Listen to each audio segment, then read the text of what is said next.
Hello students, आज हम लोग पढ़ेंगे सॉल्यूशन एंड कोलिगेटिव प्रॉपर्टीज का लेक्चर नंबर 7। लास्ट लेक्चर में हम लोग पढ़े थे कोलिगेटिव प्रॉपर्टीज, उसके टाइप्स पढ़े थे, राइट।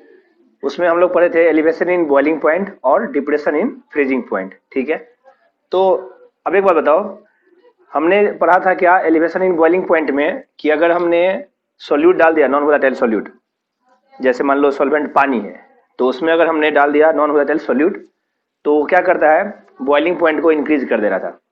यही नहीं करता था, बॉइलिंग पॉइंट को इंक्रीज कर दे रहा था। और वो जो पढ़े थे हम, ये एलिवेशन इन बॉइलिंग पॉइंट या डिप्रेशन इन फ्रीजिंग पॉइंट, वो सब क्या था, कोलिगेटिव प्रॉपर्टीज था, राइट।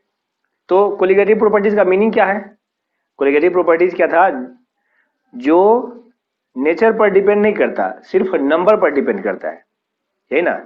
तो तुम मान लो सोल्यूट जो है NaCl डालो या KCl डालो, ठीक है, मीन्स सॉल्ट डालो या मान लो कोई शुगर डाल दो, ठीक है, लेकिन अमाउंट सेम डालो।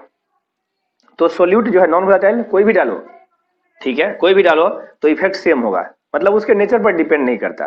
तो वैसे प्रॉपर्टीज को हम लोग बोलते थे क्या, कोलिगेटिव प्रॉपर्टीज। तो उसमें हम लोग पढ़े थे depression in freezing point, elevation in boiling point. तो अगर मान लो तुमने एक मोल जो है, एक मोल सोल्यूट, नॉन वोलेटाइल सोल्यूट डाल दिया पानी में, ये पानी में मतलब कोई भी सोल्यूट डाल दिया, ठीक है, तो बॉइलिंग पॉइंट बढ़ जाएगा, या फ्रीजिंग पॉइंट की बात करें तो वो घट जाएगा।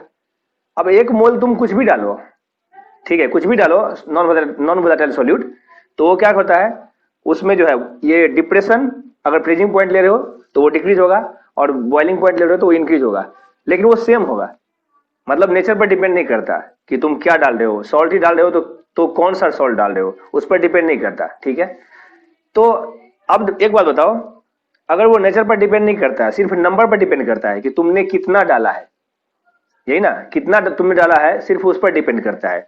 अब अगर मान लो तुमने कोई ऐसा सॉल्ट डाला है या कोई भी ऐसा कंपाउंड डाला है जो पानी में जाने के बाद, या कोई भी सॉल्वेंट ले रहे हो, उसमें जाने के बाद वो अगर डिसोसिएट हो जाए तो नंबर बढ़ेगा या उतना ही रहेगा, ये बताओ। अगर डिसोसिएट हो जाए पानी में डालने के बाद, जैसे मान लो NaCl को पानी में डालोगे तो NaCl ब्रेक होता है किसमें, Na प्लस और Cl माइनस में। तो तुमने डाला एक मोल NaCl, ठीक है, एक मोल डाला अगर NaCl, तो पानी में जाने के बाद वो तो ब्रेक हो जाएगा। एक NaCl से कितना आयन निकलेगा, एक Na प्लस और एक Cl माइनस, तो दो मिलेंगे नंबर में, ठीक है। और नेचर पर डिपेंड ही नहीं करता है, ये प्रॉपर्टी जो है कोलिगेटिव प्रॉपर्टी, वो नंबर पर डिपेंड करता है। तो तुमने डाला था एक, ये ना, तुमने डाला था एक और पानी में जाने के बाद हो गया दो, तो नंबर तो बढ़ गया, तो इफेक्ट तो डालेगा। कहने का मीनिंग है कि नंबर बढ़ जाएगा, ठीक है। तो अगर नंबर में जो है हम जो जितना डाल रहे हैं अगर उतना ही रहा सॉल्वेंट में डाले, ये सॉल्वेंट में जाने के बाद, या पानी तुम लिए हो सॉल्वेंट, तो उसमें जाने के बाद अगर उतना ही रहा, तब तो कोई टेंशन नहीं है, तब तो जो है जितना तुम सोच रहे हो उतना ही इफेक्ट आएगा बॉइलिंग पॉइंट या फ्रीजिंग पॉइंट पर। लेकिन अगर पानी में जाने के बाद अगर वो ब्रेक हो जाए, ठीक है, अगर वो ब्रेक हो जाए या एसोसिएट हो जाए, मतलब उसका नंबर चेंज हो जाए, तो फिर तो जो तुम कैलकुलेट कर रहे हो वैसा आंसर नहीं आएगा। जो तुम कैलकुलेट कर रहे हो वो जो है और प्रैक्टिकली कुछ और ही मिलेगा, ठीक है।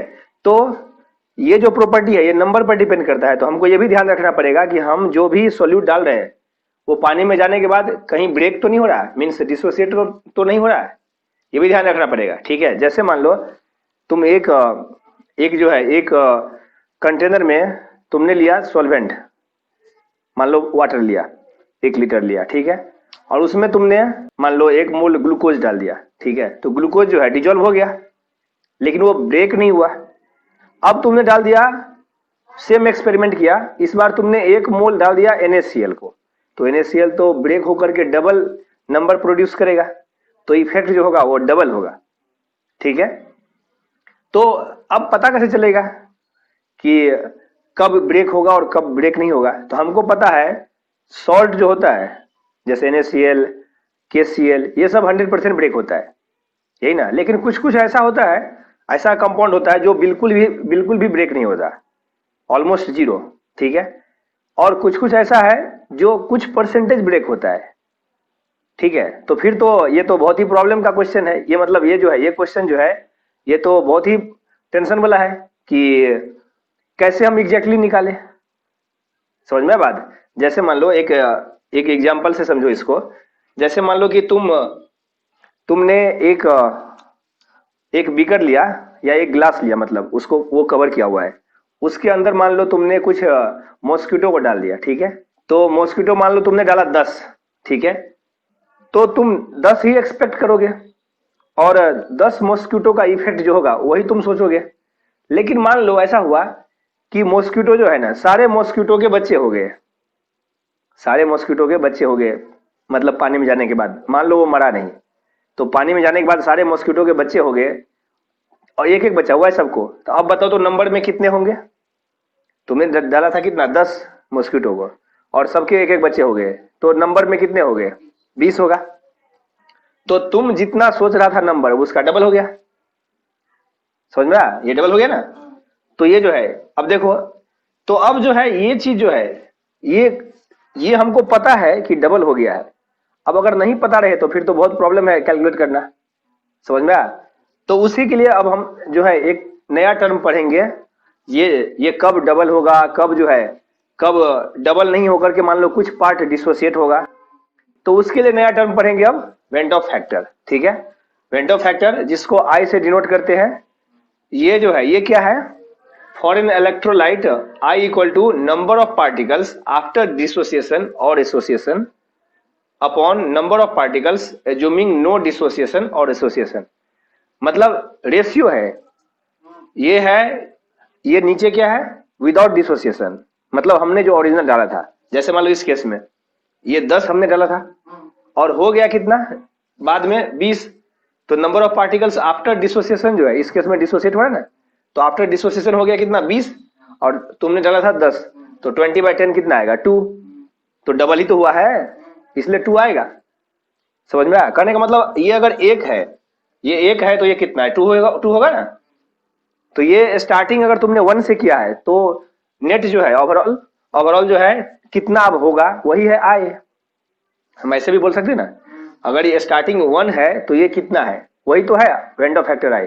ठीक है, ये इक्वल टू होता है observed colligative properties upon calculated colligative properties. अब देखो कोलिगेटिव प्रॉपर्टी जो हम लोग पढ़े हैं, कोलिगेटिव प्रॉपर्टी में क्या पढ़े थे? एलिवेशन इन बॉइलिंग पॉइंट, फिर फ्रीजिंग पॉइंट। तो वो क्या था? वो था ये डेल्टा टी एफ जो है, डेल्टा टी एफ या डेल्टा टी बी पढ़े हैं, वो है मोलालिटी का डायरेक्टली प्रोपोर्शनल। मोलालिटी बोले तो मोल पर केजी, तो मोल ऑफ सॉल्यूट जो है मोलालिटी का डायरेक्टली प्रोपोर्शनल होता है। तो इनडायरेक्टली हम ये बोल सकते हैं कि मोल जो है सॉल्यूट का, उसका डायरेक्टली प्रोपोर्शनल है, यही ना। तो ये जो तुम डाल रहे हो पानी में, मान लो ये मॉस्किटो डाल रहे हो, ये एक तरह से सॉल्यूट का काम कर रहा है। ये तो हम समझने के लिए ऐसा एग्जांपल दिया, बट ये जो है सॉल्ट डालोगे या कुछ भी डालोगे तो वो सॉल्यूट है, वो जो है सॉल्यूट है ना। तो ये क्या है? Observed colligative properties. ठीक है, ऑब्जर्व्ड कोलिगेटिव प्रॉपर्टीज। ये जो है 20 क्या है? ये ऑब्जर्व्ड है या ये थ्योरेटिकल है? ये ऑब्जर्व्ड है ना, ये प्रैक्टिकली इतना मिला। हमने तो डाला था 10, हमने 10 मॉस्किटो को डाला था, बट हो गया 20। तो ये प्रैक्टिकली मिला ना, ऑब्जर्व्ड।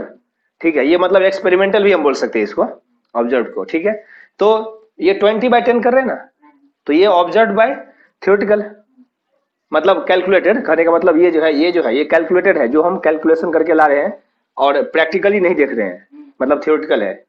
तो observed colligative properties upon calculated colligative properties. ठीक है, उसका रेशियो भी लिए तो वही आएगा।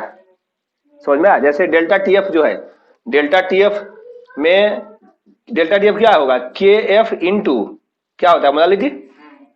अब देखो के एफ तो फिक्स है, मोलालिटी में है मोल। तो ये जो है तुमने लिया है प्रैक्टिकली, ऑब्जर्व मतलब प्रैक्टिकली। तो प्रैक्टिकली क्या होगा? प्रैक्टिकली जो है तुम सोच रहे हो क्या, कितना? 10 के अकॉर्डिंगली तुम जो है इसको कैलकुलेट करोगे थ्योरेटिकली, तो इसमें मोल लोगे कितना? 10 लोगे। लेकिन प्रैक्टिकली जो है वो आएगा मोल की जगह 20। मतलब m का वैल्यू जो है तुम जितना सोच रहे हो उसका डबल आएगा। ठीक है, तो देखो ये डबल आएगा, ये जो है एक्सपेरिमेंटल आएगा डबल। तो हम ऐसा भी बोल सकते हैं डेल्टा टीएफ जो है एक्सपेरिमेंटल, मतलब ऑब्जर्व्ड। तो ये ऑब्जर्व्ड लिखो यहाँ, ऑब्जर्व्ड। ये आएगा कितना? ये डबल आएगा जितना हम सोच रहे हैं, मतलब थ्योरेटिकल का, ये ना थ्योरेटिकल जो है, या उसको कैलकुलेटर बोलेंगे, तो कैलकुलेटर का डबल आएगा, तो ये रेशियो तो जो है कितना होगा, 2 ही होगा ना। तो हम ऐसे भी लिख सकते हैं, समझ में आया? या डायरेक्ट ऐसे भी। तो कहने का मतलब ये जो है, ये जो 3 है फॉर्मूला, मतलब आई लिखने का, ये लॉजिकली भी हम सोच सकते हैं। अगर भूल गए तो हम लॉजिकली भी सोच सकते हैं, ठीक है। ये फॉर्मूला बुक में लिखा हुआ है इसलिए हमने लिख दिया है। अब देखो ये जो है कोलिगेटिव प्रॉपर्टीज, ये क्या है, मोल का डायरेक्टली प्रोपोर्शनल है, लेकिन मोलर मास का इन्वर्सली होगा, क्योंकि मोल क्या होता है, given mass by molar mass. तो मोलर मास के टर्म में अगर हम बात करें, ये मोलिकुलर वेट है सॉल्यूट का, उसके टर्म में बात करें तो इन्वर्स हो जाएगा। मतलब इसका ये जो है, ये जहां पर होगा ऑब्जर्व, तो वहां पर इस केस में वो रिवर्स आ जाएगा। तो ये देखो, ये ऑब्जर्व नीचे है इस केस में, और इसमें था कैलकुलेटेड नीचे, तो ये ऊपर चला गया। समझ में आया?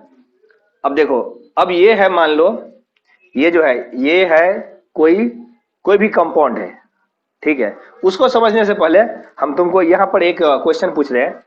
इस केस में क्या है, सारे मॉस्किटो जो है, सारे मॉस्किटो का क्या हुआ था, ये जो है उसके बच्चे हो गए थे, सबका एक एक हुआ था, तो डबल हो गया था, राइट। अब तुमको हम ऐसा क्वेश्चन पूछ रहे हैं कि मान लो मॉस्किटो जो है 10 ही है, ठीक है, मॉस्किटो 10 है, बट ऐसा हुआ कि सारे मॉस्किटो के बच्चे नहीं हुए, सबके नहीं हुए, ठीक है, सारे मॉस्किटो के बच्चे नहीं हुए, कुछ का हो गया।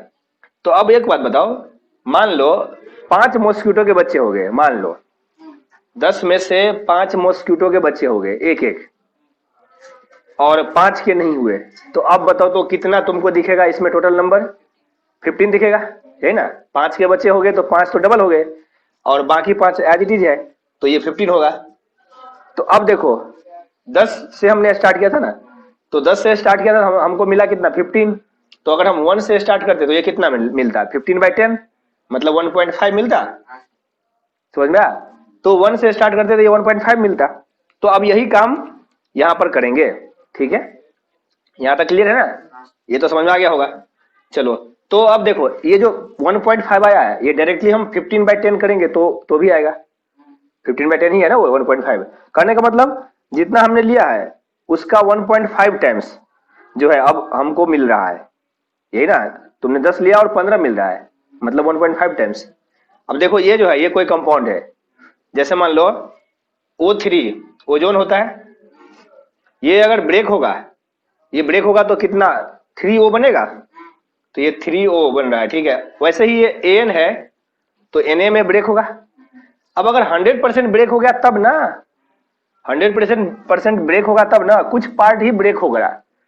अगर कुछ पार्ट ब्रेक होगा तो इसका मतलब सारा ब्रेक नहीं हुआ है, तो ये इक्विलिब्रियम का साइन है, मतलब कुछ रिवर्स भी आ रहा है। कहने का मीनिंग है कि सारा ब्रेक नहीं हो रहा है, कुछ पार्ट बचा भी है, कुछ पार्ट ब्रेक हुआ है, ठीक है। तो कुछ पार्ट ब्रेक हुआ, तो जो भी ब्रेक होगा, ये AN है वो बन जाएगा Na, यही ना। तो अब देखो स्टार्टिंग हम 1 से कर रहे हैं, स्टार्टिंग 1 से कर रहे हैं, इसमें देखो 10 से किए थे तो 20 मिला, 1 से करते तो 2 मिलता। तो बेस्ट है कि 1 से ही करते हैं, क्योंकि हमारा जो है फाइनल आई का जो वैल्यू है वो 1 से हम कैलकुलेट कर रहे हैं। स्टार्टिंग अगर हम 1 से कर रहे हैं तो ये कितना आ रहा है, वही है ना आई। तो हम ये इसमें 1 से ही कर रहे हैं। अगर तुमने 10 से किया इसको, या 20 से किया, या 40 कुछ भी, तो आंसर सेम ही आएगा, उससे कोई फर्क नहीं पड़ता, राइट। तो ये जो है, ये 1 से हम स्टार्ट कर रहे हैं क्योंकि हमारा जो है थोड़ा कैलकुलेशन आसान जाए, ठीक है। हम उससे भी बता देंगे, ये 1 नहीं लेकर के हम कुछ और दूसरा वैल्यू लेकर के, ठीक है। तो देखो स्टार्टिंग में ये क्या है, तुमने 1 जो है 1 मोल तुमने ये कंपाउंड को डाल दिया पानी में, ठीक है।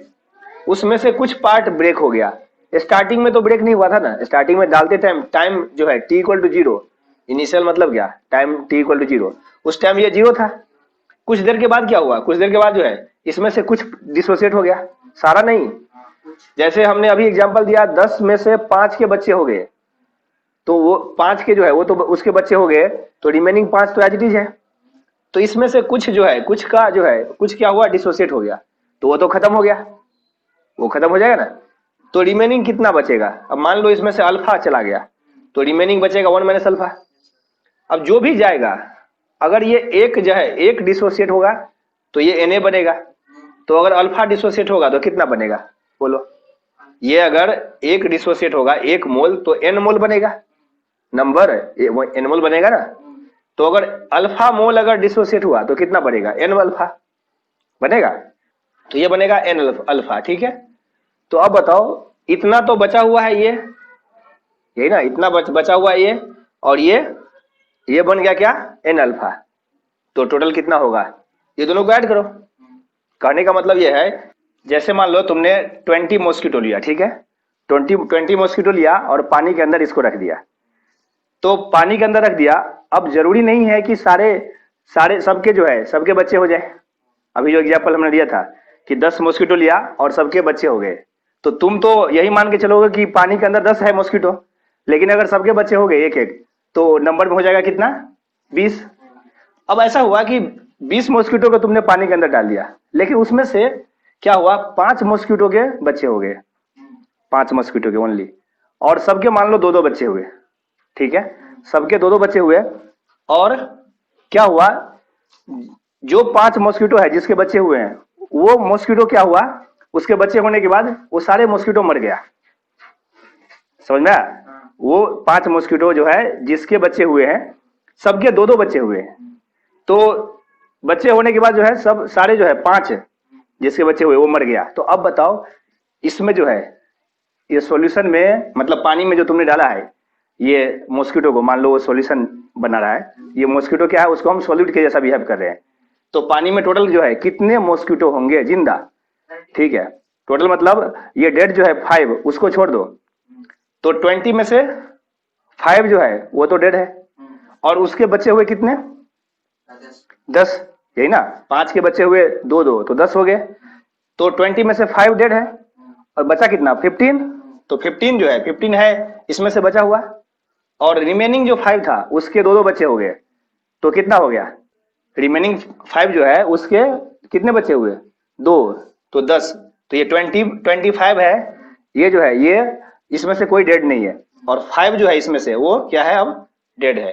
तो अब ये 25 जो है तुमने स्टार्टिंग कितना से किया था, 20 से, तो तुम तो मान के चल रहे हो कि 20 है उसमें, और सब ये मान के चल रहे हो कि कोई भी मरा नहीं है, लेकिन रियल में कितना है, 25 है। समझ में आया? तो ये यहाँ पर अब जो है देखो, ये हम स्टार्ट किए थे कितना से, 1 से, तो 1 में से अल्फा चला गया। समझ में आया? अल्फा गया मतलब क्या, अल्फा अब मर गया। जैसे यहाँ पर 20 में से कितना गया, 5 गया, और फिर यहाँ पर जो है 5 का डबल ऐड हो रहा है, ये जो है 15 बचा हुआ है ना, और इधर कितना एक्स्ट्रा कितना आ गया है, ये 5 इंटू 2, ये 5 तो मर गया ना रे, तो ये बचा हुआ है इस 20 में से, और ये जो है ये जो बना है ये क्या है, ये जो है इसके बच्चे हैं। तो टोटल कितना है अभी, 15 प्लस 10 है अभी, तो कितना होगा 25, और तुमने स्टार्ट किया था कितना से, 20 से, तो रेशियो जो होगा कितना होगा, 25/20, तो रेशियो होगा 25/20। समझ में आया? मतलब ये कितना होगा 5/4, 1.25, तो ये होगा आई। क्लियर? तो अब देखो यहाँ पर ये बचा हुआ है और इतना बना है, तो टोटल कितना है, टोटल है 1 minus alpha plus N alpha, तो ये होगा 1 minus alpha plus N alpha, और डिवाइड करेंगे हम 1 से। 1 से क्यों डिवाइड किए, क्योंकि स्टार्टिंग हम 1 से किए थे। क्लियर? समझ में आया? अब अगर मान लो तुमको जो है, मान लो 1 से स्टार्ट नहीं किया, हम ये 1 से अभी स्टार्ट किए हैं, लेकिन एग्जाम में जरूरी नहीं है कि तुमको 1 से देगा। एग्जाम में मान लो तुमको यहाँ पर कुछ दे दिया, तो तुम जो है तुम उससे अगर फाइंड किया ना, तब भी वैल्यू सेम आएगा। जैसे मान लो आई की जगह यहाँ 1 की जगह जो है 1 नहीं लेकर के तुम स्टार्ट करता कुछ कंसंट्रेशन सी से, मान लो, तो ये जो है ये आता सी, तो शुरू में ये 0 है, तो ये जो है, अब ये देखो यहाँ अल्फा का मतलब क्या है, ये केमिकल में हम लोग पढ़ चुके हैं। अल्फा है डिग्री ऑफ डिसोसिएशन, ये है विथ रिस्पेक्ट टू 1। समझ में आया? ये जो है परसेंटेज नहीं है, ये विथ रिस्पेक्ट टू 1। तो ये क्या लिखेंगे, सी 1 माइनस अल्फा, तो क्या आएगा सी माइनस सी अल्फा। तो ये कितना बनेगा, इसमें से जितना गया, अब देखो ये जो है 1 से बन रहा है n, तो सी अल्फा गया ना, तो सी अल्फा से कितना बनेगा, इतना इंटू एन, ये बनेगा n इंटू सी अल्फा। तो टोटल कितना है, ये बचा हुआ है और इतना बना, तो दोनों को ऐड करोगे, यही ना, तो सी कॉमन ले लो, सी ये यहाँ पर क्या आएगा 1 माइनस अल्फा प्लस, यहाँ देखो एन अल्फा आएगा, ये इतना जो है अभी है, और स्टार्टिंग हम कितना से किए थे, सी से, तो सी से डिवाइड करोगे, तो इसको सी से डिवाइड करोगे तो देखो फिर से वही आएगा, समझ में आया? तो ये जो है ये फिर से वही आएगा, समझ में आया? ये सी से हम डिवाइड कर दें ना यहाँ पर, क्लियर? तो आंसर जो है सेम आएगा, उससे कोई फर्क नहीं पड़ता कि तुम 1 से स्टार्ट किए हो या कोई पार्टिकुलर कंसंट्रेशन सी से स्टार्ट किए हो, क्लियर? तो ये आएगा same 1 minus alpha plus N alpha, ठीक है? अब देखो कोलिगेटिव प्रॉपर्टी जो है वो डायरेक्टली प्रोपोर्शनल है किसके? मोल ऑफ सॉल्यूट के। ये नेचर पर डिपेंड नहीं करता है, ये नंबर पर डिपेंड करता है। तो ये है मोल ऑफ सॉल्यूट का डायरेक्टली प्रोपोर्शनल और मोलर मास का इनवर्सली। मोल मतलब क्या? मोल क्या होता है? गिवन मास में मोलर मास, तो मोलर मास का इनवर्सली होगा, क्लियर? अब देखो, अब ये बताओ फॉर डिसोसिएशन आई का वैल्यू 1 से ज्यादा होगा या कम होगा? अभी हमने एग्जांपल देखा है 20 था तो 25 हो गया, 10 था तो 20 हो गया। तो बताओ 1 होगा तो 1 से ये जो है आई का वैल्यू क्या होगा? 1 से ज्यादा होगा या कम होगा? ज्यादा होगा, तो ये वैल्यू जो आएगा ये आएगा 1 से ज्यादा, ठीक है? अब एसोसिएशन अगर हो, जैसे मान लो तुमने जो क्या किया, तुमने बहुत सारे जो है मॉस्किटो को डाल दिया पानी में और क्या हो गया, ये कुछ मॉस्किटो जो है जाकर के एक दूसरे से चिपक गया, तो नंबर अब डिक्रीज होगा या इंक्रीज होगा? डिक्रीज होगा।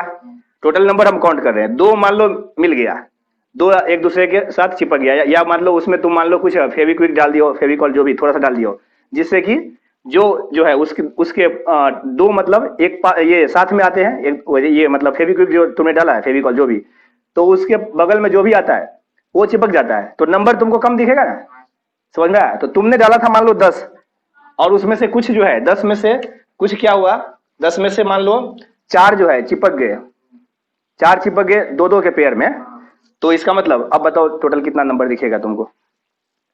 तुमने 10 डाला था ना, तो 6 जो है एज इट इज है, 4 का क्या हुआ, 4 जो है पेयर में चिपक गए जाकर के, तो 4 अब कितने में कन्वर्ट हो गया?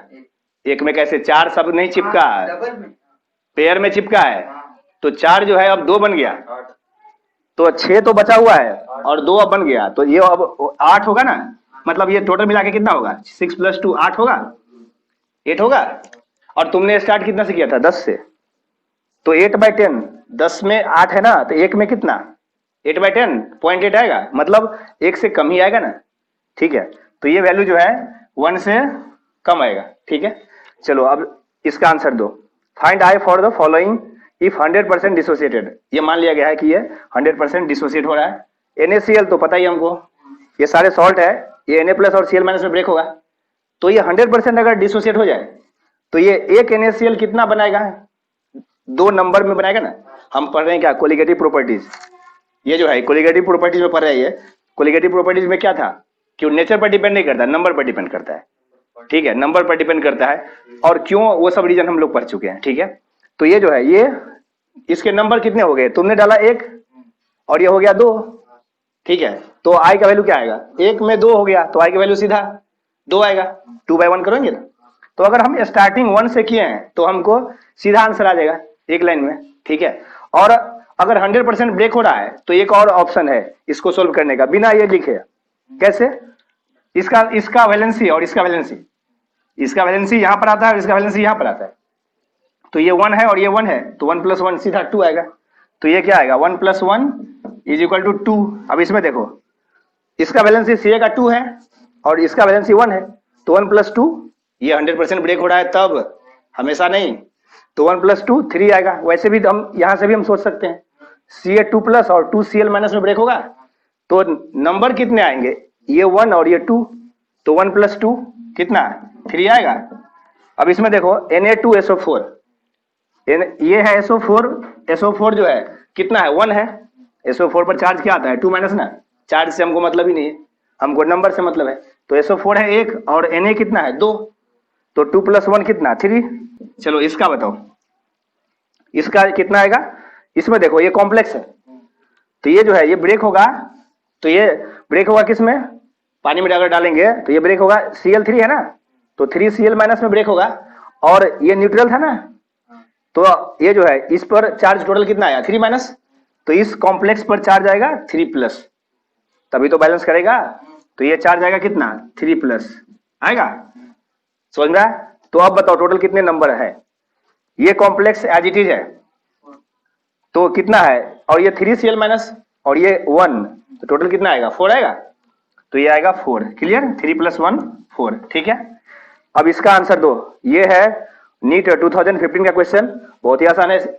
ये जो है इसका आंसर एक लाइन में आएगा, बिना पेन यूज किया आ जाएगा। जल्दी बताओ इसका आंसर क्या आएगा। क्या क्वेश्चन पूछ रहा है, which of the following has same value of i as that of Al2SO4 3 if all are 100% ionised. ये तो अभी बहुत ही आसान क्वेश्चन है, ठीक है जल्दी बताओ। ये तो एक लाइन में आएगा आंसर, मतलब बिना पेन यूज किया आ जाएगा। जल्दी बताओ ये जो है ये ब्रेक होगा कितना में, 2+3 ये ना 5 में। तो तुमको सिर्फ ये देखना है इसमें से ऐसा कौन सा है जो है पानी में डालेंगे तो 5 में ब्रेक होगा, मीन्स 5 आयन प्रोड्यूस करेगा। कौन सा है, सीधा दिख रहा है कौन सा, बी।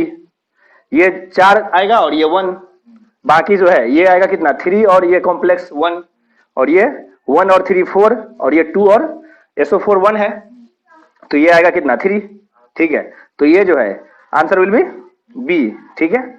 चलो लिखो इसको जल्दी।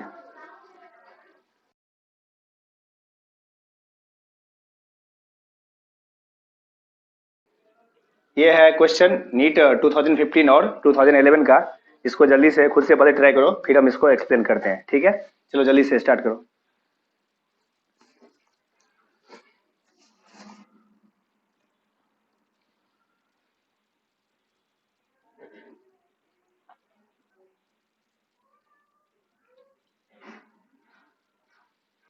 आंसर इसमें देखो क्या पूछ रहा है, बॉइलिंग पॉइंट 0.2 मोल पर केजी।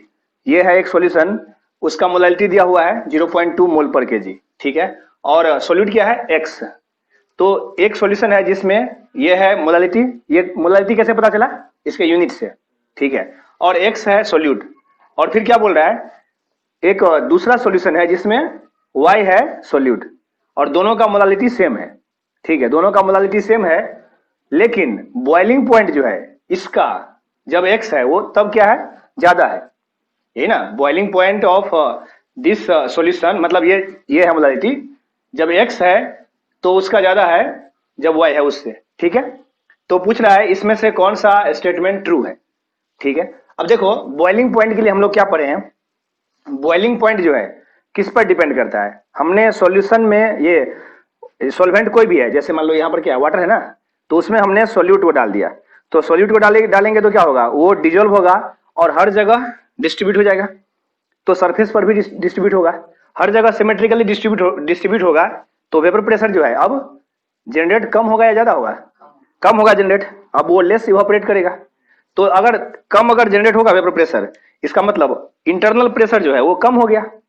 लेकिन एक्सटर्नल प्रेशर जो है, ये एयर का प्रेशर, अगर ये ओपन कंटेनर में है और अर्थ सरफेस पर हम कर रहे हैं, तो कहीं भी अगर कहीं भी करें हम, अर्थ सरफेस पर करें या क्लोज कंटेनर में करें, दोनों के लिए कंडीशन सेम रखेंगे, y के लिए और x के लिए। तो एक्सटर्नल प्रेशर जो है वो सेम रहेगा। अगर हम अर्थ सरफेस पर कर रहे हैं तो 1 atm होगा, तो ऊपर का प्रेशर सेम है। लेकिन ये जो है ये बॉइलिंग पॉइंट में क्या होता है, बॉइलिंग पॉइंट क्या होता है, बॉइलिंग पॉइंट पर अंदर का प्रेशर मीन्स वेपर प्रेशर और एक्सटर्नल प्रेशर दोनों सेम हो जाता है। तो इसीलिए अपर लेयर जो है, अपर लेयर पर अंदर से जो प्रेशर लग रहा है वेपर का और ऊपर से जो एक्सटर्नल प्रेशर है, दोनों इक्वल है, इसीलिए वो अपर लेयर जंप करता है। यही है ना बॉइलिंग पॉइंट, जब दोनों का प्रेशर सेम हो जाए।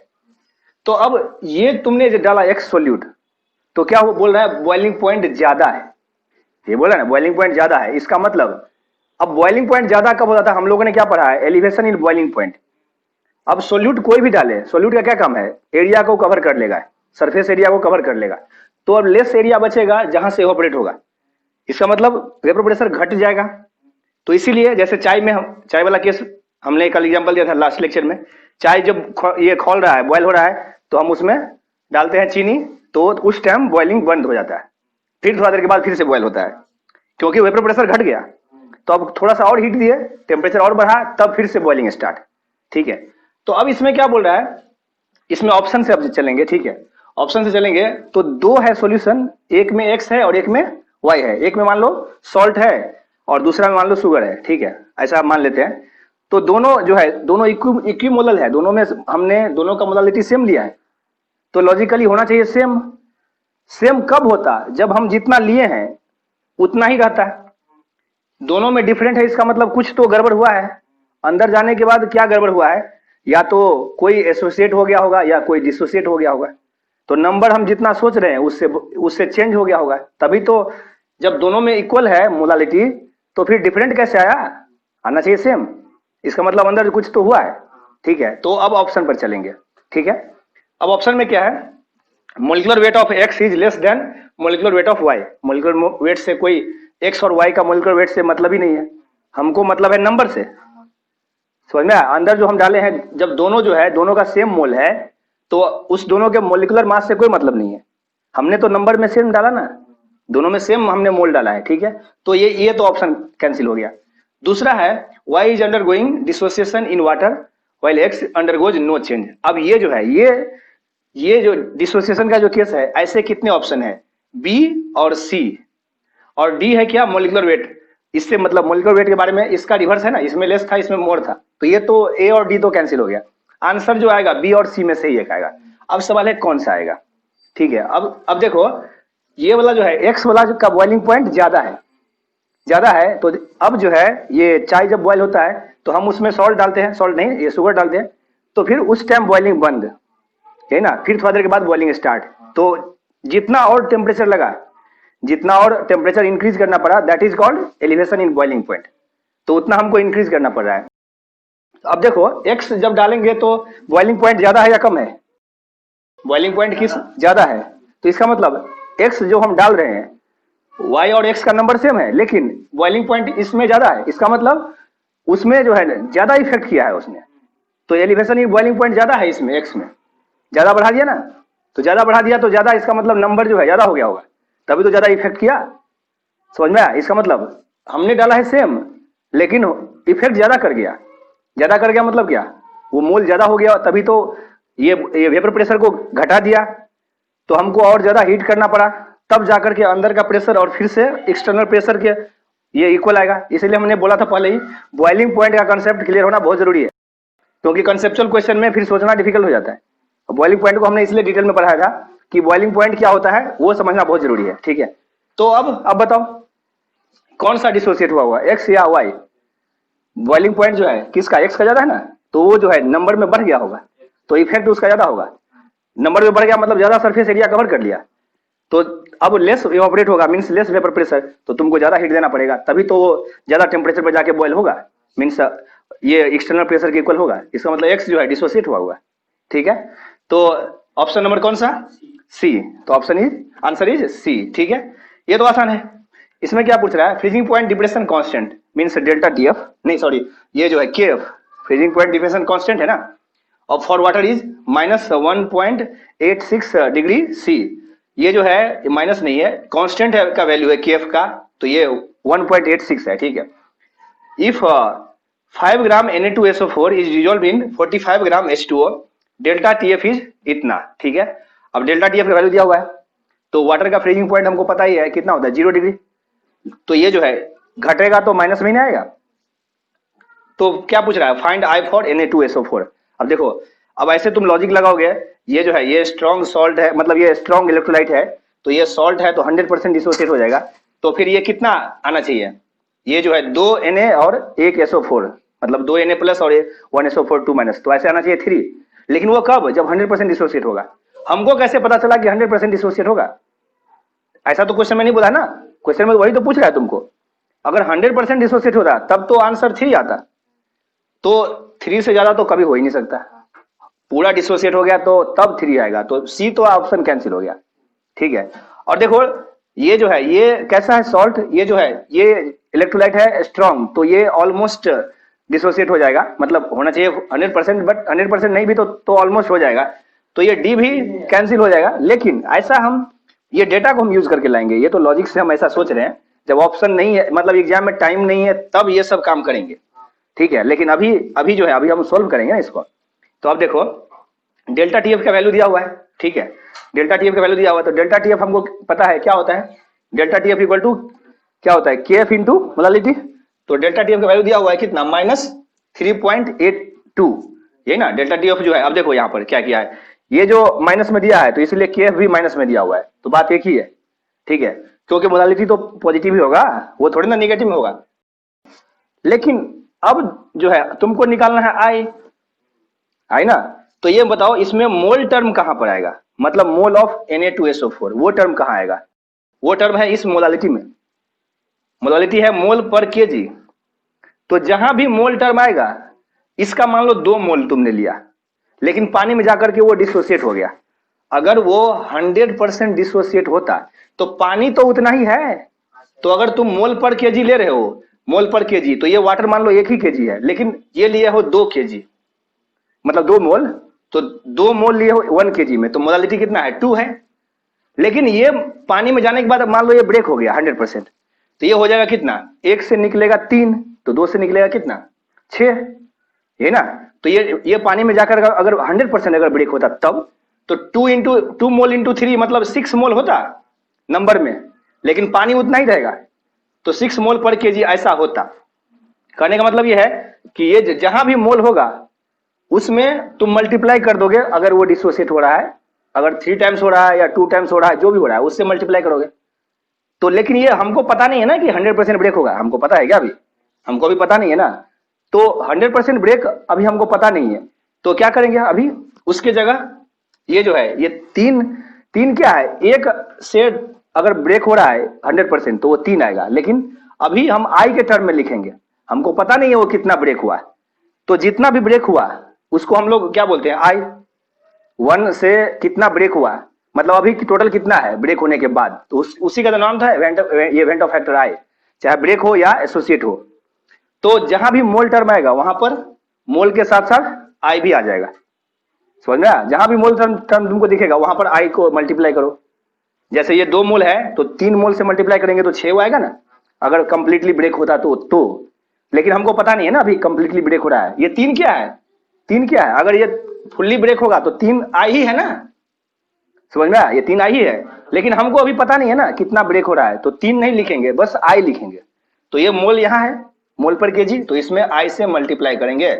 तो आगे से जब भी ऐसा क्वेश्चन हो जहां पर डिसोसिएट हो रहा है, तो अगर आई मतलब आई है वहां पर और डिसोसिएट हो रहा है और हमको पता है कि डिसोसिएट हो रहा है, तो 100% का डिसोसिएट हो रहा है तो सीधा मल्टीप्लाई कर देंगे। जैसे इस केस में 3 में डिसोसिएट हो रहा है, और अगर ये पता नहीं है, आई ही निकालना है आई के टर्म में, तो सीधा आई से मल्टीप्लाई करेंगे। ठीक है, अब सबका वैल्यू रख दो। डेल्टा टी एफ दिया हुआ है कितना? माइनस में दिया हुआ है -3.82, और इधर ये जो है, हाँ यहाँ देखो, ये जरूरी नहीं है कि डिग्री सी में दे, ये केल्विन में भी दे सकता है, दोनों सेम ही है, डिफरेंस है ना वो।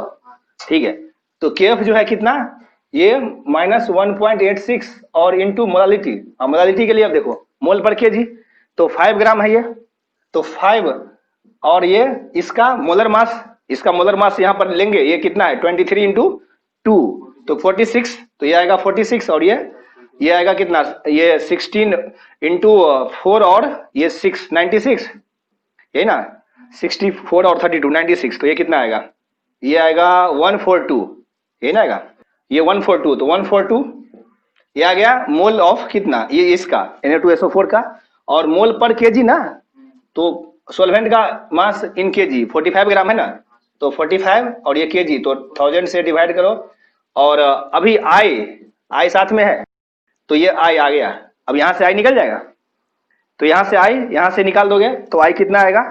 आई का वैल्यू आएगा, ये इसको इधर ले जाओ, ये सब कैंसिल करोगे तो ये कितना? 5 से जाएगा ये 9, ये ना होगा, ये 5 से 9, और ये है 1.86, तो ये आई का वैल्यू आएगा 3.82। अब ऑप्शन पर देखते जाओ, ऑप्शन जो है अप्रोक्स वैल्यू चाहिए अपने को 1.86, ये जो है इसका डबल है, अप्रोक्स डबल ही है ना, ये जो है डबल अप्रोक्स है 142, और इधर इंटू 9 भी साथ में, और ये 1000 से हम डिवाइड करेंगे, राइट, है ना। तो ये वैल्यू कितना आएगा? अब इसमें ऑप्शन पर भी देखते जाओ, ये वैल्यू कितना आएगा? ये आएगा ऑलमोस्ट डबल, और ये कितना आएगा? ये जो है इसको कैलकुलेट करोगे तुम तो ये आता है अप्रोक्स 2.63 के आसपास। ठीक है, इसको कैलकुलेट करना, ठीक है। तो आंसर विल बी बी, ठीक है। चलो लिख लो इसको।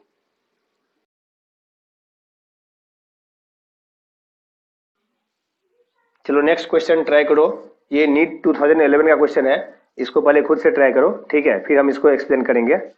ये देखो, ये जो वैल्यू था अभी जो हमने एक्सप्लेन किया था क्वेश्चन, ये वैल्यू अप्रोक्सीमेट कितना 2.63 आ रहा था ना। अब अगर किसी को अगर इसको सोल्व करने में प्रॉब्लम आ रहा है, इस ये मतलब ये वैल्यू को अगर सोल्व करने में टाइम लग रहा है, तो देखो इसका शॉर्टकट जो है, इसको कैसे सोल्व करेंगे। ये अप्रोक्स कितना आ रहा है, 2 आ रहा है, राइट। तो ये 2 आ रहा है और इसको क्या करो 142 को, इसको जो है ये अप्रोक्स 140 हम लिख सकते हैं ना।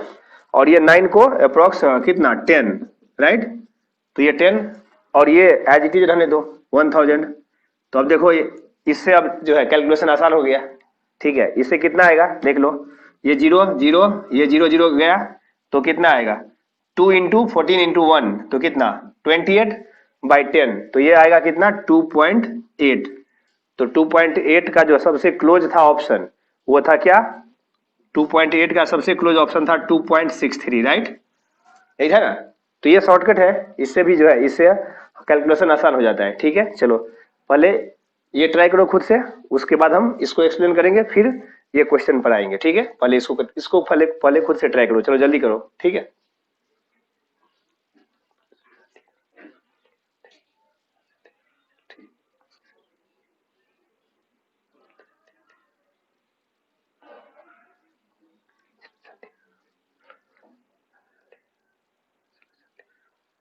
आ गया। देखो इसको कैसे सोल्व करेंगे। इसमें क्या पूछ रहा है, मोलालिटी दिया हुआ है 0.1, राइट।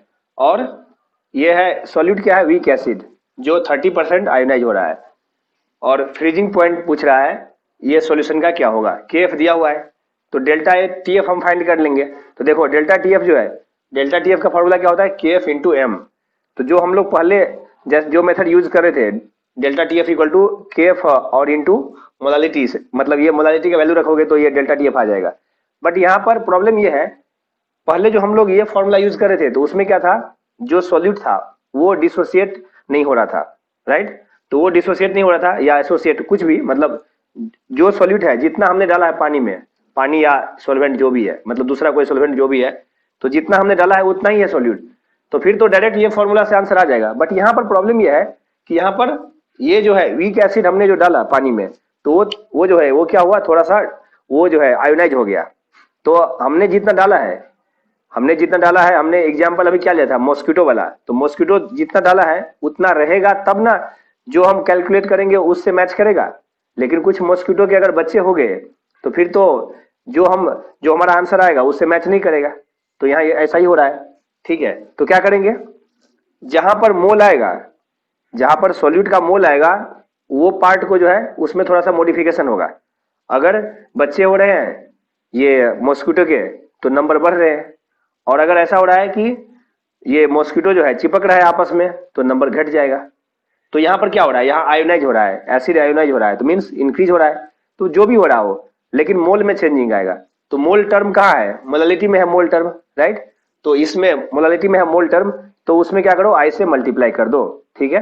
तो क्या होगा, ये जो आएगा delta T F equal to K F into M, उसमें हम क्या करेंगे, आई से मल्टीप्लाई करेंगे, राइट। अब सवाल ये है कि आई का वैल्यू कैसे निकाले, ये भी तो क्वेश्चन है। तो आई का वैल्यू जो है यहाँ पर दिया नहीं है ना, यहाँ पर सिर्फ इतना लिखा है कि 30% आयोनाइज होता है। तो कोई भी एसिड मान लो, कुछ नहीं दिया है तो हम लोग मान के चलेंगे क्या, कोई मोनो एसिड है, ठीक है। ऐसा मेंशन नहीं किया है ना, मतलब मोनो बेसिक एसिड है। तो जैसे मान लो HCl HBr इस टाइप का, वो तो स्ट्रॉन्ग है, वैसा नहीं। जैसे मान लो CH3COH उस टाइप का। तो अभी कुछ दिया नहीं है तो हम सिंपली HA मान लेते हैं। ये वीक एसिड दिया है ना, तो कोई भी हम वीक एसिड जो है ऐसे ही नॉर्मली HA लिख ले, मतलब एसिड के लिए HA हम ले रहे हैं, ठीक है। तो कोई भी एसिड हमने ले लिया HA, ये जो है इससे एक H+ निकलेगा, राइट। तो अभी कुछ नहीं मेंशन किया है तो हम ऐसा ही लेंगे, सिंपल केस, मतलब सिंपल है जो है एसिड जो कि जिससे कि 1 H+ निकले, ठीक है। तो अब ये देखो, ये फुल्ली ब्रेक नहीं हो रहा है, ये वीक है ना, तो ये कितना 30% ही ना, 30% आयोनाइज हो रहा है। तो पानी में जो है ये क्या होगा, ये H+ और A- में ब्रेक होगा, राइट। बट ये कंप्लीटली ब्रेक नहीं हुआ है, कितना ब्रेक हुआ 30%। तो हम स्टार्ट करेंगे 1 से, ठीक है, 1 से स्टार्ट करेंगे, क्योंकि आई का जो वैल्यू है ये वेंट ऑफ फैक्टर ये है विथ रिस्पेक्ट टू 1। स्टार्टिंग अगर 1 से की हो तो कितना आता है, तो अगर ये 1 है तो शुरू में 0 0 था। अब अगर 1 में से अल्फा अगर गया, मीन्स अल्फा क्या है, डिग्री ऑफ डिसोसिएशन, तो ये कितना बनेगा, ये 1 1 बन रहा है तो अल्फा अल्फा बनेगा। यहाँ पर अल्फा का वैल्यू दिया हुआ है कितना 30% मतलब कितना 0.3, यही ना। तो डायरेक्टली भी यहाँ पर सोल्व कर सकते हैं हम। ये कितना आएगा, यानी तो अल्फा के टर्म में ही सोल्व करो, तो 1 माइनस अल्फा, तो ये कितना बनेगा अल्फा, और ये भी बनेगा अल्फा, राइट।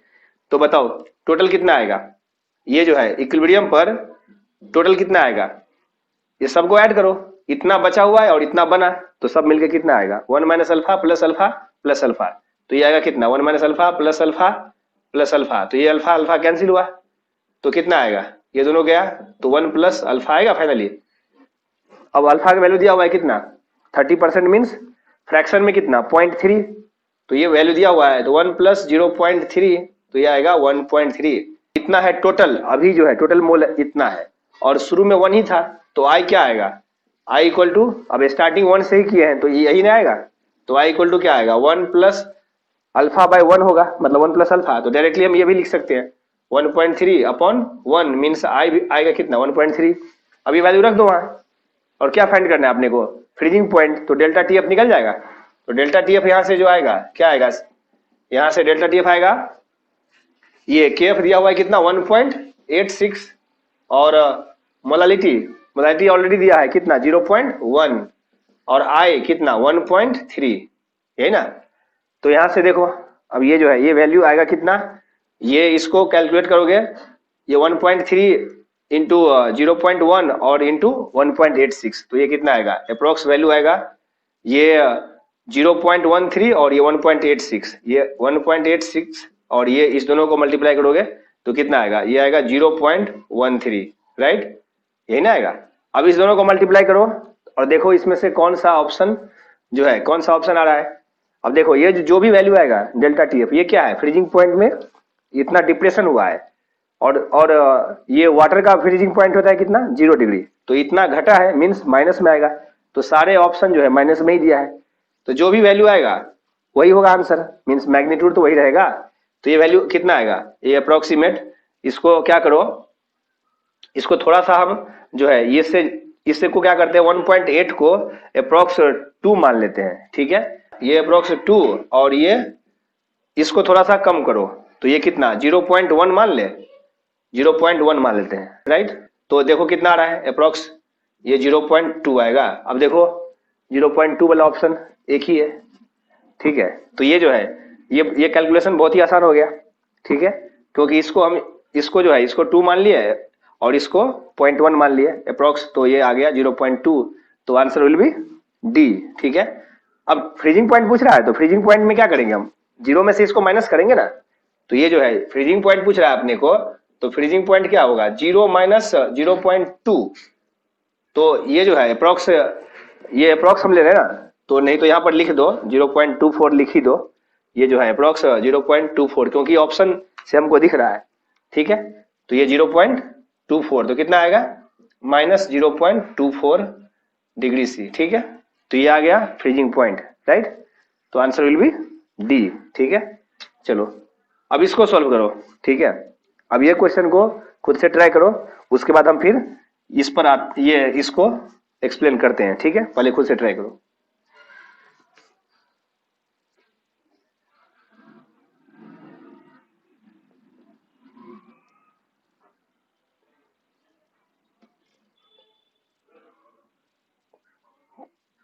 आया आंसर, देखो इसमें क्या पूछ रहा है, इसमें डेल्टा टीबी पूछ रहा है, elevation in boiling point. Solute जो है कितना है 13.44 ग्राम CuCl2, यही ना, और वाटर का मास दिया हुआ है 1 kg, ठीक है। तो मोलालिटी तो इजीली फाइंड कर लेंगे हम, मोल पर केजी, ये मोल जो है जो भी मोल आएगा वही होगा मोलालिटी, क्योंकि सॉल्वेंट 1 kg है, ठीक है, और मोलर मास दिया ही है और केबी भी दिया हुआ है। अब देखो यहाँ पर जो है, यहाँ पर ये जो पूछ रहा है ये प्रैक्टिकल पूछ रहा है, मतलब प्रैक्टिकल में करने का मतलब एक्सपेरिमेंटल जो है, ये हम जो है एक्सपेरिमेंट करेंगे तो कितना आंसर आएगा, ठीक है। अब देखो अगर मान लो क्वेश्चन में कुछ मेंशन नहीं किया है, कोई भी सॉल्यूट का नाम नहीं दिया है, ठीक है, या मेंशन नहीं किया है कुछ, तो उस केस में हम ये मान के चलेंगे कि जो सॉल्यूट हमने डाला है पानी में, पानी या सॉल्वेंट मतलब दूसरा कोई सॉल्वेंट जो भी लो, तो हमने जितना डाला है सॉल्यूट वो उतना ही है, बट यहाँ पर मेंशन कर दिया है CuCl2, नाम दे दिया ना, ठीक है, यहाँ पर मेंशन कर दिया इस केस में देखो, इस केस में मेंशन नहीं किया था, ये नाम नहीं दिया था एसिड का, बट ये बताया था कि 30% आयोनाइज हो रहा है, ठीक है। तो इस केस में जो है ये बता दिया था 30% आयोनाइज हो रहा है, तो उसके हिसाब से हमने आंसर जो फाइंड किया था। बट यहाँ पर ऐसा कुछ नहीं बोला है कितना परसेंट आयोनाइज हो रहा है, मतलब कितना परसेंट जो है ना वो आयन में ब्रेक हो रहा है, बट ये बोला है ये जो है यहाँ पर क्या है, नाम ही दे दिया है, सॉल्यूट का नाम दे दिया ना, CuCl2। और ये अपने को पता है CuCl2 जो है वो क्या है, वो है स्ट्रॉन्ग इलेक्ट्रोलाइट। तो वो जो है पानी में रखने के बाद 100% ब्रेक हो जाएगा, ठीक है। तो CuCl2 जो है पानी में हम रखेंगे और वो 100% ब्रेक हो जाएगा, मीन्स उसके कितने बच्चे होंगे, ये जो है ये एक है, ये ब्रेक होगा Cu2+ में और 2Cl- में, तो 3 बच्चे होंगे। कहने का मतलब है ये जो ब्रेक होगा तो 3 आयन प्रोड्यूस होगा, ठीक है। तो अब ये बताओ, जितना हम सोच रहे हैं अगर मान लो ये ब्रेक नहीं होता, तो जितना हम कैलकुलेट करते थ्योरेटिकली उतना ही हमको प्रैक्टिकली मिलता।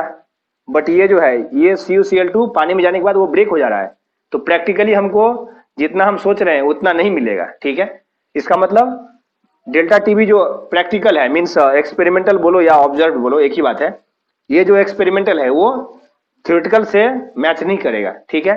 तो कैलकुलेटेड बोलो या थ्योरेटिकल बोलो एक ही बात है, तो उससे मैच नहीं करेगा ये एक्सपेरिमेंटल, ठीक है। बट हमको जो पूछ रहा है, हमको पूछ रहा है क्या, प्रैक्टिकल, मतलब रियल में हमको जो डेटा मिलेगा, ये डेल्टा टीबी मतलब एक्सपेरिमेंटली जो हमको मिलेगा वो पूछ रहा है। तो हमको डेल्टा टीबी क्या एक्सपेरिमेंटल पूछ रहा है, मीन्स ऑब्जर्व पूछ रहा है, ठीक है। तो वो क्या होगा, जितना मिलना चाहिए मतलब जितना हम सोच रहे हैं उससे ज्यादा आएगा, यही ना, क्यों, क्योंकि CuCl2 ब्रेक हो गया है, यही ना।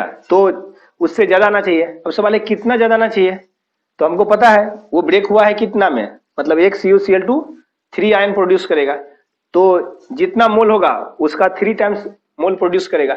तो मोल टर्म जहां भी आएगा, ठीक है, मोल टर्म जहां भी आएगा उसमें 3 से मल्टीप्लाई कर दो। तो अब देखो इसमें जो है ये कैलकुलेटेड पार्ट जो है ये थियोरेटिकल है ना, ये थियोरेटिकल है, तो इसमें क्या करेंगे 3 से मल्टीप्लाई कर देंगे। तो अब जो है ऑब्जर्व मीन्स प्रैक्टिकल के इक्वल आ जाएगा वो, तो इसमें 3 से मल्टीप्लाई करेंगे, कहने का मतलब 3 जो है, 3 क्या है, आई है ना, वेंट फैक्टर ही है ना। तो अभी हम आई लिख रहे हैं, ठीक है, बाद में इसके जगह 3 लिख देंगे, ठीक है। तो अभी हम आई आई लिख रहे हैं क्योंकि आई जो है ये 3 जो है वो आई ही है ना। तो अब बताओ ये क्या आएगा, डेल्टा टीबी क्या होता है, केबी इंटू मोलालिटी। तो केबी दिया हुआ है कितना, ये केबी इंटू एम और ये इंटू आई लिखेंगे। अब सबका वैल्यू पता ही है हमको, केबी कितना 0.52, ये होगा 0.52, और मोलालिटी कैसे फाइंड करेंगे, मोल पर केजी, तो मोल निकाल लो 13.44, और इसका मोलर मास दिया है कितना 134.4, तो ये तो सिंपल है कैलकुलेशन। और इंटू आई, आई कितना 3 ना, क्यों, क्योंकि CuCl2 ब्रेक होगा 3 आयन में। अब यहां से वैल्यू आसान है निकालना, ठीक है, यहां से जो है वैल्यू आसान है निकालना, नहीं तो यहां पर हम लिख दे रहे हैं ये जो है CuCl2 ब्रेक होगा किसमें, Cu2+ और 2Cl- में, ठीक है, इसमें ब्रेक हो रहा है। तो टोटल कितना, टोटल 3 आयन आएगा। तो यहां से जो है ये 3 जो आया है ये यहां से आया है, ठीक है। तो अब बताओ इसका वैल्यू कितना आएगा, ये आएगा 0.52 और ये 0.1 और इंटू 3, तो 0.1 इंटू 3, यही ना। तो इसका वैल्यू अप्रोक्स कितना आएगा, ये हो गया 0.3। तो अब देखो ऑप्शन पर जाओ, 0.52 इंटू 0.3, ठीक है। तो देखो कितना आएगा, अब देखो अगर ये हम नहीं लेते, आई नहीं लेते ना, तो ये 3 नहीं लेते, तो ये कितना आता है, ये दोनों को मल्टीप्लाई करते तो अप्रोक्स 0.05 ये आंसर आता है। बट यहाँ पर ये 3 आ गया है, तो इसको अगर 3 से मल्टीप्लाई करोगे तो अप्रोक्स सी आएगा, तो इसको मल्टीप्लाई करोगे तो ये कितना आएगा, तो ये आ गया 0.16। तो आंसर विल बी सी, ठीक है, आंसर विल बी सी। चलो लिखो इसको जल्दी।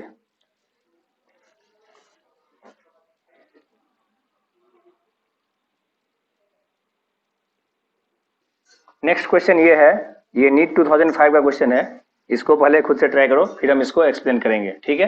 चलो जल्दी करो।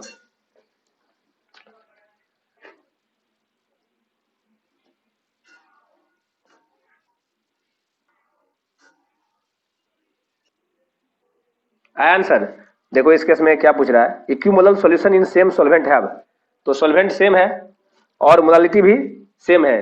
तो जैसे मान लो वाटर है, ठीक है, तो दो सॉल्यूशन है और दोनों का मोलालिटी सेम है। तो क्या पूछ रहा है उसमें जो है ऑप्शन दिया हुआ है क्या, फ्रीजिंग पॉइंट और बॉइलिंग पॉइंट के बारे में पूछ रहा है, दोनों सॉल्यूशन में क्या है रिलेशन, ठीक है। तो ये बताओ दो सॉल्यूशन है, एक मान लो एक है 1 लीटर और एक है मान लो 5 लीटर, तो ये बताओ बॉइलिंग पॉइंट जो है वो अमाउंट पर डिपेंड करता है क्या, वो मतलब अगर प्योर सॉल्वेंट है, अगर मान लो तो प्योर अगर वाटर है तो 1 लीटर लिए या 2 लीटर लिए, बॉइलिंग पॉइंट तो हमको पता है कितना होता है, 100 डिग्री ही होता है, या फ्रीजिंग पॉइंट 0 डिग्री ही होता है, ठीक है। तो वो अमाउंट पर डिपेंड नहीं करता, ठीक है। अब इक्विमोलर लिया हुआ है तो दो सॉल्यूशन है डिफरेंट, दोनों में जो है, दोनों में क्या है, ये सॉल्यूट को हमने मिक्स किया हुआ है कैसा, जिससे कि दोनों सॉल्यूशन में क्या हो, मोलालिटी जो है सेम हो, ठीक है। तो मोलालिटी अगर सेम है तो ये बताओ डेल्टा टीबी जो है, दोनों ही केस में डेल्टा टीबी और डेल्टा टीएफ सेम ही आएगा, क्योंकि सॉल्वेंट सेम है, राइट। दोनों में सॉल्वेंट सेम है तो के बी और के एफ सेम ही होगा, और मोलालिटी भी दोनों केस में सेम है, तो डेल्टा टीबी और डेल्टा टीएफ दोनों केस में सेम आएगा।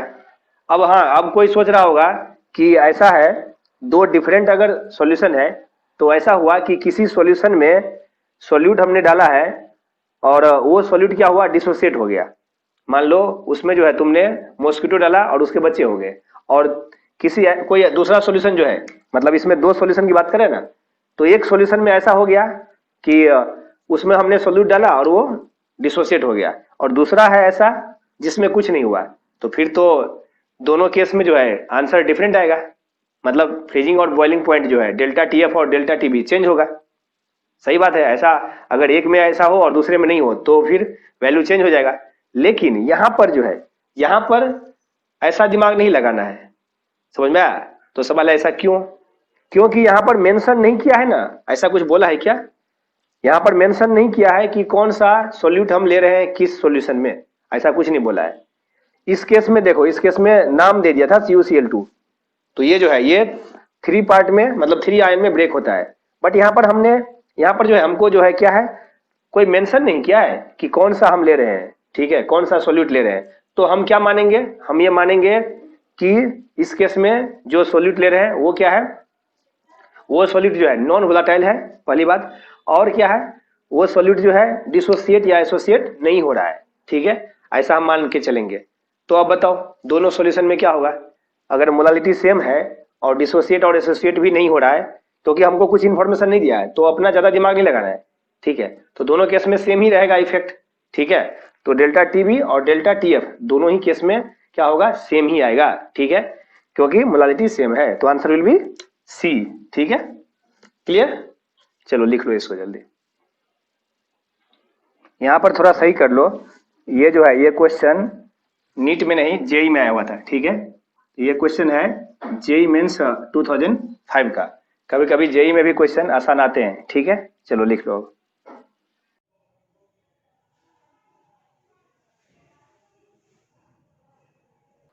अब हम आते हैं लास्ट लेक्चर के होमवर्क पर। होमवर्क नंबर 8 में क्या पूछ रहा है, a solution of sucrose, molar mass दिया है 342, is prepared by dissolving 68.5 gram of sucrose in 1000 gram of water, the freezing point of solution obtained will be, KF दिया हुआ है कितना 1.86, ठीक है। इसको कैसे सोल्व करेंगे, अब देखो ये पूछ रहा है क्या, the freezing point of solution.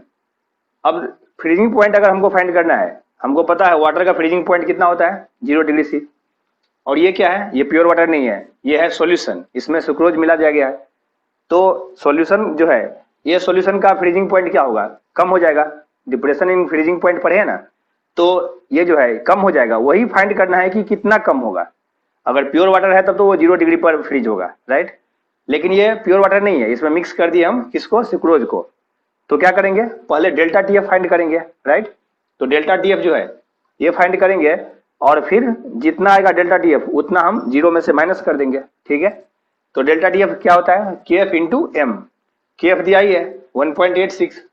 Molality कैसे फाइंड करेंगे, मोलालिटी का यूनिट क्या होता है, मोल पर केजी, तो ये जो है इसका मास दिया हुआ है सोल्यूट का 68.5 ग्राम, और मोलर मास भी दिया हुआ है तो मोल निकल जाएगा, और मोल पर केजी, केजी किसका, सॉल्वेंट का, तो वाटर का मास दिया ही है 1000 ग्राम मीन्स 1 केजी, राइट। 1000 से डिवाइड करेंगे तो 1 आएगा ना, तो सबका वैल्यू रख दो।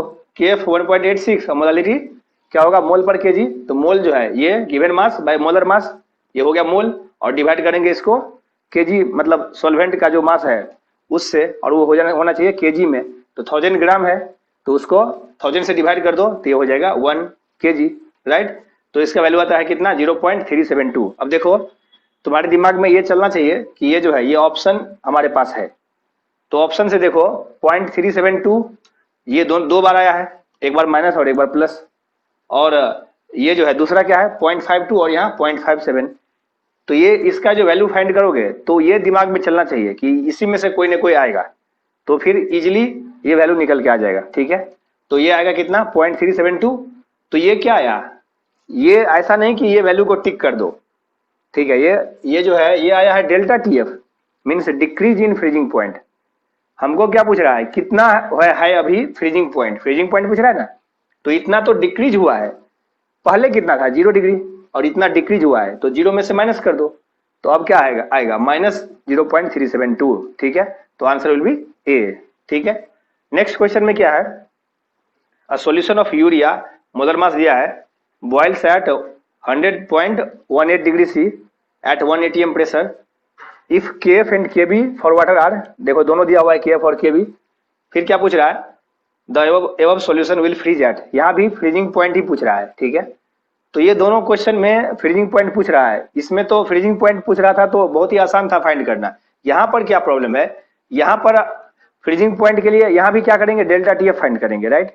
तो डेल्टा TF इक्वल टू क्या होगा, KF into M, but problem ये है कि यहाँ पर M कैसे फाइंड करोगे, ये है क्वेश्चन, क्योंकि इसमें जो है इसमें था गिवन मास था और मोलर मास भी था, यहाँ पर गिवन मास है ही नहीं, यूरिया का मास दिया है क्या, नहीं दिया है, तो फिर ये कैसे फाइंड करोगे ये मोलालिटी, तो ये कैसे फाइंड करोगे। तो देखो यहाँ पर एक्स्ट्रा इन्फॉर्मेशन क्या दिया है, यहाँ KB का वैल्यू दिया हुआ है और बॉइलिंग पॉइंट भी दिया हुआ है इसी सॉल्यूशन का, ठीक है, इसी सॉल्यूशन का बॉइलिंग पॉइंट दिया हुआ है। तो बॉइलिंग पॉइंट देखो कितना है 100.18, तो 100 डिग्री से ज्यादा है, राइट, तो ज्यादा होना भी चाहिए, क्योंकि सॉल्यूशन का बॉइलिंग पॉइंट क्या होगा, क्या पढ़े थे हम लोग, elevation in boiling point. Pure water boil होता है 100 डिग्री पर, और ये मिक्सचर, ये मतलब क्या है, ये हमने मिक्स किया है यूरिया को, तो ये हो गया क्या सॉल्यूशन, तो सॉल्यूशन का बॉइलिंग पॉइंट अब इंक्रीज कर जाएगा, इसीलिए ज्यादा है 100 से, तो कितना इंक्रीज किया है 0.18, राइट, 100 डिग्री है प्योर का, अभी है 100.18, तो 0.8 ये इंक्रीज हो गया है, तो डेल्टा TB क्या होगा, डेल्टा TB होगा 0.18, लेकिन अपने को पूछ रहा है क्या, डेल्टा TF निकालना पड़ेगा, अपने को पूछ रहा है फ्रीजिंग पॉइंट, तो डेल्टा TF चाहिए अपने को, तो delta TF equal to KF into M, ठीक है। अब M कैसे फाइंड करेंगे, तो उसके लिए एक्स्ट्रा इन्फॉर्मेशन को यूज करो, delta TB equal to KB into M। अब देखो सॉल्यूशन तो सेम है, तो M जो होगा, M है क्या मोलालिटी, वो तो दोनों के लिए सेम ही होगा, राइट, तो दोनों के लिए सेम होगा, तो या तो क्या करो, ये दोनों जो आया है ये दोनों इक्वेशन, इसको क्या करो डिवाइड कर दो एक दूसरे को, तो M कैंसिल हो जाएगा, या फिर M का वैल्यू यहाँ से फाइंड कर लो और उसको वहां रख दो, बात एक ही है। यहाँ पर M का एक्सप्रेशन आ गया क्या, डेल्टा TB बाई KB, तो इसका वैल्यू रख दो यहाँ, तो यहाँ पर रख दिए, ठीक है। अब डेल्टा TB अपने को पता है, डेल्टा TB क्या है, एलिवेशन इन बॉइलिंग पॉइंट, तो कितना बॉइलिंग पॉइंट में इंक्रीज हुआ है 0.18, तो इसका वैल्यू निकाल देंगे कितना 100.18 माइनस 100, राइट, और KB पता है 0.512, KF भी पता है 1.86, तो ये सब का वैल्यू जो है, इसका वैल्यू अब देखो, हाँ इसका कैलकुलेशन करते टाइम दिमाग में ये रहना चाहिए, यहाँ देखो दो ही है डेटा 0.654 या 6.54, तो इसका वैल्यू जो है, इसका वैल्यू आप इजीली फाइंड कर सकते हैं अगर आपके दिमाग में वो डेटा है, ठीक है। तो ये आता है कितना 0.654, तो ऐसा नहीं कि ए को टिक कर दो, ये आया है क्या, ये आया है डेल्टा TF और अपने को पूछ रहा है क्या फ्रीजिंग पॉइंट, राइट, तो अपने को फ्रीजिंग पॉइंट पूछ रहा है, तो फ्रीजिंग पॉइंट तो घट जाएगा, तो फ्रीजिंग पॉइंट जो है वाटर का होता है कितना 0 डिग्री और अभी इतना डिक्रीज हो जाएगा, तो माइनस हो जाएगा, ठीक है, तो माइनस इतना 0.654, ठीक है, तो answer will be B. Next question में क्या है, at 100 degree C vapour pressure of a solution of 6.5 gram of a solute in 100 gram water is इतना 732 mm, if KB equal to 0.52 boiling point of this solution will be. अब देखो यहाँ पर जो है, यहाँ पर बॉइलिंग पॉइंट पूछ रहा है इस बार, और क्या क्या दिया हुआ है, यहाँ पर के भी दिया हुआ है। तो बॉइलिंग पॉइंट के लिए क्या चाहिए, के बी अगर दिया है तो delta T B equal to K B into M, यही ना चाहिए। तो के बी तो दिया है लेकिन एम नहीं दिया है। एम दिया है क्या, एम नहीं दिया है। तो एम के लिए इस बार के एफ भी नहीं दिया है। ऐसा नहीं कि इस बार के एफ दिया है कि वहां से निकाल लोगे, तो फिर क्या करोगे बोलो। अब ये कहां से हम निकाले एम, तो उसके लिए एक्स्ट्रा इंफॉर्मेशन क्या है, 100 डिग्री पर वेपर प्रेशर दिया हुआ है कितना, 732। तो अब दिमाग लगाओ, ये 732 क्यों आया, आना चाहिए कितना, प्योर वाटर अगर होता, प्योर वाटर अगर होता तो प्योर वाटर बॉयल होता है कितना डिग्री पर, 100 डिग्री पर। तो ये जो है 100 डिग्री जो है टेम्परेचर है, तो यहाँ पर तो बॉयल होने लगता वो। तो अगर वो बॉयल होता तो उसका वेपर प्रेशर, मतलब अंदर का जो प्रेशर है ये प्योर वाटर का, और बाहर का जो एक्सटर्नल प्रेशर है, दोनों सेम होता, तभी तो बॉयल होता। हमको पता है 100 डिग्री पर वाटर बॉयल होता है, तो इसका मतलब वाटर का जो वेपर प्रेशर है वो एटमॉस्फेरिक प्रेशर से, मतलब एक्सटर्नल प्रेशर से मैच करेगा। प्योर अगर वाटर है तो प्योर अगर वाटर है तो 100 डिग्री पर वो बॉयल होता है, राइट। तो 100 डिग्री पर बॉयल होता है मीन्स उसका प्रेशर कितना है, 180 एम, मीन्स 760 mm। बट यहाँ देखो, यहाँ पर क्या है, ये प्योर वाटर नहीं है, सॉल्यूशन है। तो सॉल्यूशन का वेपर प्रेशर घटेगा या बढ़ेगा, दिमाग लगाओ। सॉल्यूशन का वेपर प्रेशर जो है, प्योर वाटर में हमने कुछ डाल दिया, ये कुछ सॉल्यूट को डाल दिया, तो कुछ एरिया कवर कर लिया उसने, कुछ एरिया कवर कर लिया, तो अब जो है कम वेपर प्रेशर उसका होगा, मतलब पहले से जो है अब लेस वेपोराइज होगा वो, राइट। तो अब जो है वेपर प्रेशर घट जाएगा, और घट भी गया है, देख लो। अगर प्योर होता तो 760 होना चाहिए उस टेम्परेचर पर, 100 डिग्री पर, ठीक है। जस्ट लाइक ये चाय जब बॉयल होता है, जब टी जो है, अगर आप देखे हो लास्ट लेक्चर में हमने उस पर डिस्कस भी किया था, ये टी अगर बॉयल हो रहा है, तो चाय अगर बॉयल हो रहा है, तो उसमें अगर हमने उस टाइम कुछ डाल दिया, शुगर या कुछ भी, मतलब ये सॉल्ट या कुछ भी, सॉल्ट तो नहीं डालते हैं चाय में, मतलब कोई भी सॉल्यूट अगर डाल दिए, ठीक है, कोई भी सॉल्यूट अगर डाल दिए, तो वो होना चाहिए नॉन वोलेटाइल। तो क्या होता है, उसका बॉइलिंग सडनली रुक जाता है, होता है ना ऐसा। क्यों ऐसा, क्योंकि उसका वेपर प्रेशर डिक्रीज हो गया है। तो देखो वेपर प्रेशर जो है डिक्रीज हो गया है, टेम्परेचर तो वही रहेगा जिस टाइम चाय बॉयल हो रहा है, ठीक है। जिस टाइम चाय बॉयल हो रहा है या फिर ये वाटर ही बॉयल हो रहा है, उस टाइम आप उसमें थोड़ा सा सॉल्ट डाल दो, तो उसका बॉइलिंग थोड़ा सा टाइम के लिए रुक जाएगा, लेकिन टेम्परेचर तो वही रहेगा। तो ये 100 डिग्री जो है टेम्परेचर वही रहेगा, लेकिन उसका वेपर प्रेशर घट गया है। तो कितना हो गया, 732, राइट। तो ये जो है, ये सब हम डिस्कस कर चुके थे कि ये जो घट गया है इसके लिए हम कैसे इक्वेशन लिखे, मतलब ये जो है प्रेशर जो डिक्रीज हुआ है उसके लिए क्या कैसे इक्वेशन लिखे, वो सब हम डिस्कस कर चुके हैं। तो उसी का अप्लाई करेंगे अभी, ठीक है।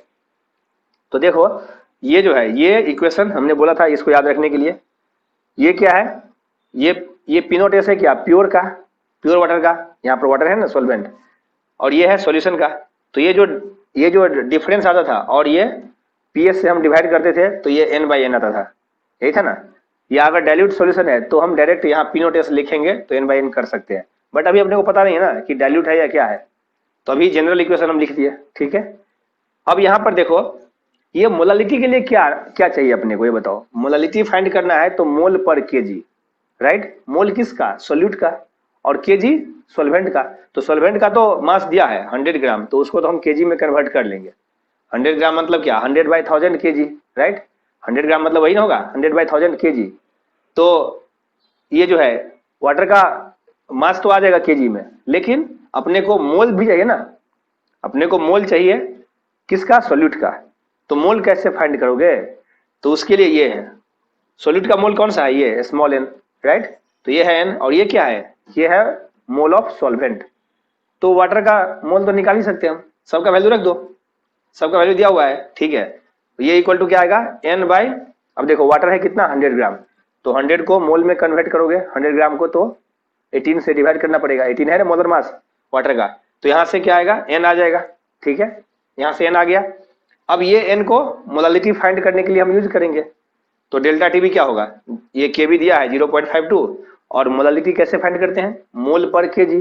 तो ये आ गया मोल कितना, 0.21, तो 0.21, और केजी में कैसे कन्वर्ट करोगे इसको, वाटर के मास जो है इसका 100 ग्राम दिया है, तो 100 को 1000 से डिवाइड कर दो, तो 100/1000, तो इसका वैल्यू आएगा कितना, ये आता है अप्रॉक्स 1.09। ठीक है, तो ये आया क्या, डेल्टा टीबी। बॉइलिंग पॉइंट क्या होता है, घटता है या बढ़ता है, बॉइलिंग पॉइंट क्या पढ़े थे हम लोग, elevation in boiling point. Boiling point increase होता है, तो इतना ऐड कर दो। प्योर वाटर का कितना था 100 डिग्री, तो इतना ऐड कर दो। अब ये सॉल्यूशन का आ जाएगा बॉइलिंग पॉइंट, तो ये आएगा अप्रॉक्स 101 के आसपास। ठीक है, तो ये आंसर विल बी सी। ठीक है, नेक्स्ट क्वेश्चन में क्या है, a solution of 1.35 gram of non volatile solute in 72.3 ml of water boils at 0.162 degree C higher than boiling point of water. अब देखो ये जो है, ये वैल्यू जो है, ये क्या है, ये बॉइलिंग पॉइंट नहीं है, इतना हायर, मतलब इतना, ये क्या है, ये है डेल्टा टीबी। इतना हायर है ना, बॉइलिंग पॉइंट से इतना ज्यादा टेम्परेचर पर बॉइल होता है, तो ये है डिफरेंस, मीन्स डेल्टा टीबी। तो क्या पूछ रहा है, find molecular weight of solute, और क्या दिया है, LV of water is 540 calorie per gram. तो अब इसको कैसे फाइंड करोगे, मोलिकुलर मास पूछ रहा है ना। अब देखो ये है, क्या दिया हुआ है, solution of 1.35 gram of non volatile solute. तो अपने को क्या फाइंड करना है, ये देखो मोलिकुलर मास फाइंड करना है ना, और ये डेल्टा टीबी दिया हुआ है, तो हमको पता है delta T B equal to K B into M होता है। केबी दिया है क्या, ये इस केस में जो है केबी नहीं दिया हुआ है, राइट, केबी नहीं दिया है, तो फिर कैसे फाइंड करें। तो केबी अगर नहीं दिया हो, हमने बोला था केबी जरूरी नहीं है कि हमेशा आपको दे, केबी अगर नहीं देगा तो उसके लिए फिर एक्स्ट्रा इन्फॉर्मेशन देगा आपको। ठीक है, तो केबी नहीं दिया है, तो देखो ये एलवी दिया हुआ है, ठीक है, लेटेंट हीट ऑफ वेपोराइजेशन, ये सब दिया हुआ है, और ये पर ग्राम दिया हुआ है। तो कौन सा फॉर्मूला यूज करेंगे, ये केबी के लिए R into T B square by ये 1000 इंटू एलवी। तो यहां से जो है ये केबी निकल जाएगा, सबका वैल्यू दिया हुआ है। यहाँ देखो कैलोरी है, ठीक है, कैलोरी है, तो आर का वैल्यू क्या लेंगे, आर जो है कैलोरी में क्या लेते थे 2, ठीक है, और टीबी क्या लेंगे, ये है सॉल्वेंट का। तो प्योर वाटर जो है यहाँ कितने डिग्री पे बॉयल होता है, 100 डिग्री पर, वाटर है ना सॉल्वेंट, तो केल्विन में कन्वर्ट कर दो 100 को, तो कितना आएगा 373, राइट। तो ये इसकी जगह आ गया 373, और ये एलवी दिया हुआ है 540, ठीक है। और मोलालिटी, मोलालिटी जो है वो क्या होगा, यहाँ पर देखो गिवन मास है कितना 1.35, ये है ग्राम किसका, ये नॉन वोलेटाइल सॉल्यूट का, राइट। तो सॉल्यूट का गिवन मास है दिया हुआ है, तो मोल फाइंड कर लेंगे, मतलब इन टर्म्स ऑफ एम, मोल क्या होगा, given mass by molar mass, तो 1.35 बाय एम, और क्या चाहिए मोल पर केजी, तो केजी किसका, सॉल्वेंट का। हाँ, अब यहाँ पर प्रॉब्लम है, सॉल्वेंट का तो मास ही नहीं दिया है, तो फिर केजी में कैसे कन्वर्ट करें। ठीक है, मास दिया है क्या, नहीं दिया, क्या दिया है, वॉल्यूम दिया हुआ है, तो फिर वॉल्यूम को कैसे कन्वर्ट करोगे केजी में। तो पहले क्या करो, इसको, ये जो है इसको जो है ग्राम में कन्वर्ट कर लो। तो फिर क्वेश्चन है ग्राम में कैसे कन्वर्ट करें। तो अपने को पता है वाटर का डेंसिटी होता है कितना, 1 ग्राम पर ml, पता है ना।